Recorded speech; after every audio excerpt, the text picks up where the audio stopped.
ನಮಸ್ಕಾರ ವೀಕ್ಷಕರೇ, ನಮ್ಮ ಯೂಟ್ಯೂಬ್ ಚಾನಲ್ಗೆ ನಿಮಗೆಲ್ಲ ಸುಸ್ವಾಗತ. ಇಂದು ನಾವು ಶ್ರೀರಂಗಂನಲ್ಲಿರುವ ದೇವಾಲಯದ ಬಗ್ಗೆ ಹಾಗೂ ಶ್ರೀರಂಗಂನಲ್ಲಿರುವ ರಂಗನಾಥ ಸ್ವಾಮಿಯ ಬಗ್ಗೆ ತಿಳಿದುಕೊಳ್ಳೋಣ. ಅದಕ್ಕೂ ಮೊದಲು ನಮ್ಮ ಯೂಟ್ಯೂಬ್ ಚಾನಲನ್ನು ಸಬ್ಸ್ಕ್ರೈಬ್ ಮಾಡಿಕೊಳ್ಳಿ, ಪಕ್ಕದಲ್ಲೇ ಕಾಣುತ್ತಿರುವ ಬೆಲ್ ಬಟನ್ನನ್ನು ಕ್ಲಿಕ್ ಮಾಡಿ. ಈ ದೇವಾಲಯ ಮತ್ತು ಅದರ ಕಲಾಕೃತಿಯು ಪ್ರಾದೇಶಿಕ ಪುರಾಣ ಗ್ರಂಥಗಳಲ್ಲಿ ಒಳಗೊಂಡಿರುವ ತಮಿಳು ದಂತಕಥೆಗಳ ವಿಷಯವಾಗಿದೆ. ಉದಾಹರಣೆಗೆ ಶ್ರೀರಂಗಂ ಮಹಾತ್ಮ್ಯಂ, ಅದರ ಮೂಲದ ಬಗ್ಗೆ ದೇವಾಲಯ ಪುರಾಣದ ಸಂಕಲನಗಳಲ್ಲಿ ಒಂದಾಗಿದೆ.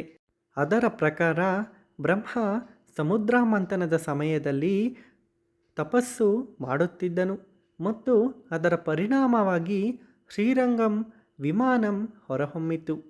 ಇದು ಯುಗಯುಗಗಳ ಕಾಲ ಸತ್ಯಲೋಕದಲ್ಲಿಯೇ ಇತ್ತು. ರಾಜ ಇಕ್ಷ್ವಾಕು ಅಯೋಧ್ಯೆಗೆ ತಂದನು. ವಿಷ್ಣುವಿನ ಅವತಾರವಾದ ರಾಮನು ದುಷ್ಟ ರಾಕ್ಷಸ ರಾವಣನನ್ನು ಕೊಂದ ನಂತರ ಅದನ್ನು ರಾಮನೊಂದಿಗೆ ಇರಲು ಬಯಸಿದ್ದ ರಾಜ ವಿಭೀಷಣನಿಗೆ ಕೊಟ್ಟನು. ವಿಭೀಷಣನು ರಾಜನಾದ ಶ್ರೀಲಂಕಾಕ್ಕೆ ಹೋಗುವ ಮಾರ್ಗದಲ್ಲಿ ತಿರುಚಿಯ ಮೂಲಕ ಹಾದು ಹೋದಾಗ ಶ್ರೀರಂಗಂ ವಿಮಾನಂ ದ್ವೀಪದಿಂದ ಚಲಿಸುವುದಿಲ್ಲ.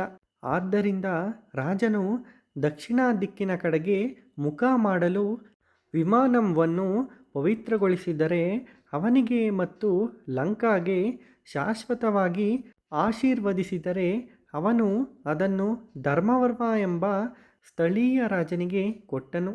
ಆದ್ದರಿಂದ ದೇವರು ದಕ್ಷಿಣಕ್ಕೆ ಮುಖ ಮಾಡಿದ್ದಾನೆ.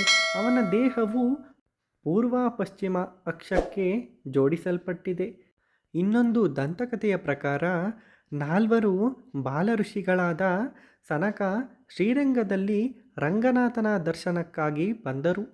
ಅವರನ್ನು ವೈಕುಂಠದ ರಕ್ಷಕರಾದ ಜಯ ಮತ್ತು ವಿಜಯರು ತಡೆದರು. ಅವರ ಮನವಿಗಳ ಹೊರತಾಗಿಯೂ ಅವರಿಗೆ ಪ್ರವೇಶ ನಿರಾಕರಿಸಲಾಯಿತು. ಕೋಪದಲ್ಲಿ 4 ಒಂದೇ ಧ್ವನಿಯಲ್ಲಿ ರಕ್ಷಕರನ್ನು ಶಪಿಸಿ ಹೊರಟು ಹೋದರು. ರಕ್ಷಕರು ವಿಷ್ಣುವಿನ ಬಳಿಗೆ ಬಂದು ಶಾಪದ ಬಗ್ಗೆ ತಿಳಿಸಿದರು. ರಂಗನಾಥನು ಶಾಪವನ್ನು ಹಿಂದಿರುಗಿಸಲು ಸಾಧ್ಯವಿಲ್ಲ ಎಂದು ಹೇಳಿದನು ಮತ್ತು ಅವರಿಗೆ 2 ಆಯ್ಕೆಗಳನ್ನು ನೀಡಿದನು. 3 ಜನ್ಮಗಳಲ್ಲಿ ವಿಷ್ಣುವಿನ ವಿರೋಧಿಸುವ ರಾಕ್ಷಸರಾಗಿ ಜನಿಸುವುದು ಅಥವಾ ಮುಂದಿನ 7 ಜನ್ಮಗಳಲ್ಲಿ ಒಳ್ಳೆಯ ಮನುಷ್ಯರಾಗಿ ಜನಿಸುವುದು. ಭಗವಂತನೊಂದಿಗೆ ಹಿಂತಿರುಗಲು ಉತ್ಸುಕನಾಗಿದ್ದ ರಕ್ಷಕರು ರಾಕ್ಷಸರೆಂದೇ ಒಪ್ಪಿಕೊಂಡರು ಮತ್ತು ಹಿರಣ್ಯಾಕ್ಷ ಮತ್ತು ಹಿರಣ್ಯಕಶಿಪು, ರಾವಣ ಮತ್ತು ಕುಂಭಕರ್ಣ ಮತ್ತು ಶಿಶುಪಾಲ ಹಾಗೂ ದಂತವಕ್ರ ರೂಪವನ್ನು ಪಡೆದುಕೊಂಡರೆಂದು ನಂಬಲಾಗಿದೆ. ವಿಷ್ಣುವು ಕ್ರಮವಾಗಿ 4 ಅವತಾರಗಳನ್ನು ವರಾಹ, ನರಸಿಂಹ, ರಾಮ ಮತ್ತು ಕೃಷ್ಣ ಆ ಪ್ರತಿಯೊಂದು ಜನ್ಮದಲ್ಲೂ ರಾಕ್ಷಸರನ್ನು ವಧಿಸಿದರು. ಮಹಾಭಾರತದಲ್ಲಿ ಅರ್ಜುನನು ನಾಗ ರಾಜಕುಮಾರಿ ಉಲುಪಿಯನ್ನು ಮದುವೆಯಾದ ನಂತರ ದಕ್ಷಿಣ ಭಾರತದ ವಿವಿಧ ಯಾತ್ರಾ ಕೇಂದ್ರಗಳಿಗೆ ಹೋದನು ಎಂದು ಹೇಳಲಾಗಿದೆ. ಅರ್ಜುನನು ಈ ದೇವಾಲಯಕ್ಕೆ ಭೇಟಿ ನೀಡಿ ರಂಗನಾಥನಿಗೆ ಪ್ರಾರ್ಥನೆ ಸಲ್ಲಿಸಿದನು ಎಂದು ಹೇಳಲಾಗಿದೆ. ದೇವಾಲಯದಲ್ಲಿ ಅರ್ಜುನ ಮಂಟಪ ಎಂಬ ಮಂಟಪವಿದೆ. ಈ ದೇವಾಲಯವನ್ನು ಮೊದಲು ಚೋಳ ದೊರೆ ಧರ್ಮವರ್ಮ ನಿರ್ಮಿಸಿದನು.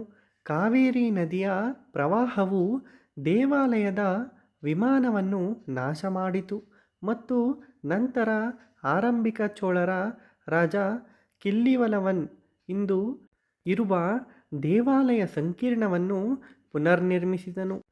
ಅಷ್ಟೇ ಅಲ್ಲದೆ ಈ ಪ್ರದೇಶವನ್ನು ಆಳಿದ ಚೋಳ, ಪಾಂಡ್ಯ, ಹೊಯ್ಸಳ, ಮರಾಠರು ಮತ್ತು ವಿಜಯನಗರ ರಾಜವಂಶಗಳಿಗೆ ಸೇರಿದ ರಚನೆಗಳು ಮತ್ತು ಶಾಸನಗಳ ಸೇರ್ಪಡೆಗಳು ದೇವಾಲಯಗಳಲ್ಲಿ ಕಂಡುಬರುತ್ತವೆ. ಈ ಶಾಸನಗಳು 7 ಮತ್ತು 17ನೇ ಶತಮಾನಗಳ ನಡುವಿನ ಅವಧಿಯನ್ನು ಹೊಂದಿದೆ.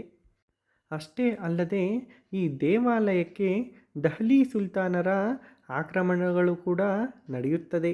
ದೇವಸ್ಥಾನದಲ್ಲಿದ್ದ ಹಲವಾರು ಆಭರಣಗಳು ಮತ್ತು ದೇವರ ವಿಗ್ರಹಗಳನ್ನು ಕೂಡ ಅವರು ಲೂಟಿ ಮಾಡುತ್ತಾರೆ. ಈ ದೇವಾಲಯವು ತಮಿಳುನಾಡಿನ ಶ್ರೀರಂಗಂನಲ್ಲಿದೆ. ಈ ವಿಡಿಯೋ ಇಷ್ಟವಾದಲ್ಲಿ ನಮ್ಮ ಯೂಟ್ಯೂಬ್ ಚಾನಲನ್ನು ಸಬ್ಸ್ಕ್ರೈಬ್ ಮಾಡಿಕೊಳ್ಳಿ. ಈ ವಿಡಿಯೋವನ್ನು ನಿಮ್ಮ ಸ್ನೇಹಿತರೊಂದಿಗೆ ಹಂಚಿಕೊಳ್ಳಿ ಹಾಗೂ ವಿಡಿಯೋಗೆ ಒಂದು ಲೈಕ್ ಮಾಡಿ. ವಿಡಿಯೋ ನೋಡಿದ್ದಕ್ಕಾಗಿ ಧನ್ಯವಾದಗಳು. Thanks for